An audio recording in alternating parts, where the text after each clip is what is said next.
issues in HSC examinations. Now, what I'm going to be doing is developing a new playlist on issues which are related to computing systems. Essentially, the topic of issues often allocates big marks to questions in HSC examinations. So what I'm going to be trying to do here is give you a few tips, okay, on this opening actual video, okay, and really try to highlight the underlying theme, which is that issues bring with them both positive and negative impacts in relation to computing systems and the people that use them. Now, some of these issues I'm going to pair together because some of them are the positive which have been generated from the other issues negatives. So really I want to highlight that, and I'm going to give you some tips now into why I want to highlight this point. So when answering examining questions about issues, here's a few tips.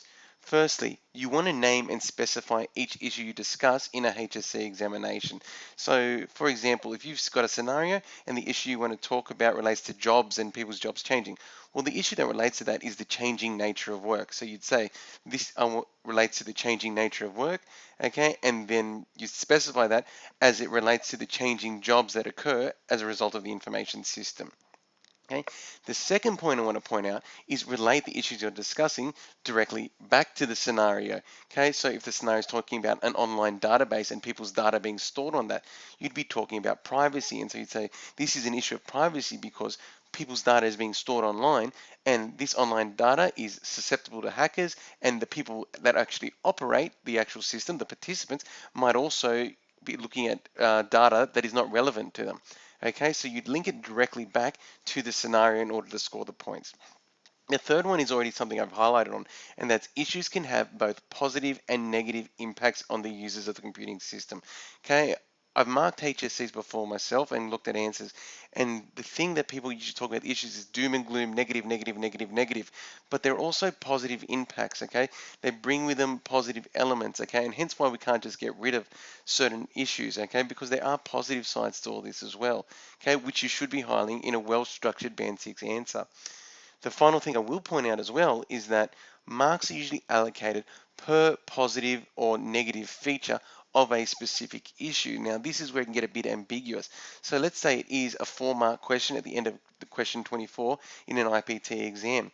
Okay, that question might be asking you, now depending on the question, to outline 2 issues, okay, or outline some issues related to a specific topic. Now, you might get away with only listing 2 issues, but you've talked about the positive and negative of one of those issues and then the positive and negative of the other issue. Now, as I said, it depends on the question, but then also it could be asking you directly what are the negative impacts, okay, that they are referring to. In that case, you might have to talk about 4 issues and only the negative side.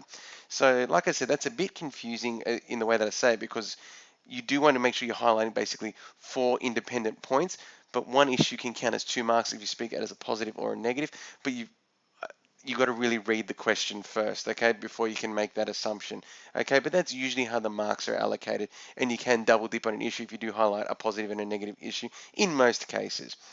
Okay, but as I said, this is just an introduction into this playlist, okay?